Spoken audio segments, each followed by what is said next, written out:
So I have said it before, and I will say it again. The Philippines will not give a single square inch of our territory to any foreign power. The law is clear and prosperity in the Indo-Pacific region.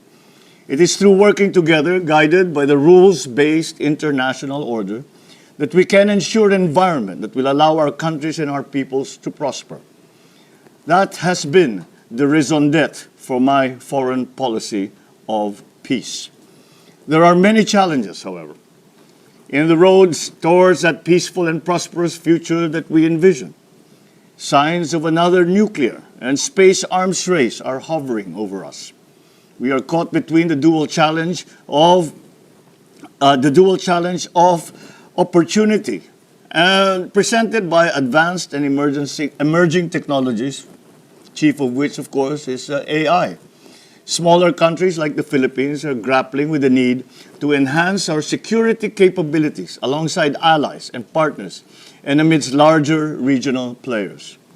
So allow me this afternoon to speak more specifically about the two challenges that I believe are the most crucial to our common aspirations now. Number one is securing the peace in the West Philippine Sea. The Indo-Pacific region, particularly the West Philippine Sea, is in the middle of a global geopolitical transformation and has become an arena of normative contestation. Tensions in the West Philippine Sea are growing, with persistent unlawful threats and challenges against Philippine sovereign rights and jurisdiction over our exclusive economic zone and the continental shelf. Actions that violate obligations under international law, particularly the 1982 UN Convention on the Law of the Sea, or UNCLOS, and the 2002 Declaration on the Conduct of Parties in the South China Sea. Our regular routine and resupply missions at Ayungin Shoal are subjective to coercive tactics and dangerous maneuvers of Coast Guard and maritime militia vessels in the West Philippine Sea, putting the lives of our people at risk and challenging the rule of law in that has defined our baselines, our economic zone, and the maritime territory of the Philippines. There is rampant, illegal, unreported, and unregulated fishing and militarization of reclaimed features in the South China Sea. There have been recent missions to Escoda and Romulo Reef, which revealed a direct correlation between the presence of maritime militia vessels and reef damage in those features. If only for that, the impact on biodiversity and the environment I'm afraid, are assessed as possibly already irreversible.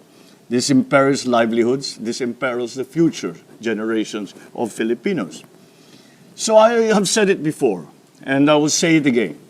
The Philippines will not give a single square inch of our territory to any foreign power.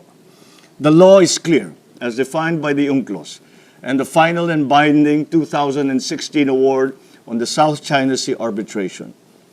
Supported by the rules-based international order and our growing partnerships, both time-tested and new ones, we will insist on the preservation of the sovereignty and integrity of the country, while working closely with international partners in the bilateral, regional, and multilateral settings in developing rules and processes to address these challenges. We appreciate certainly the concrete manifestations of the U.S. and the growing number of our other partners in support for the Philippine position.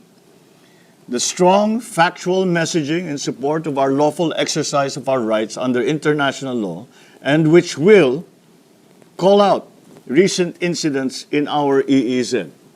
It demonstrates the strength of our alliance and partnership and challenges attempts to perpetuate false narratives. That has become a very important front in all of these events that are happening in and around the Philippines.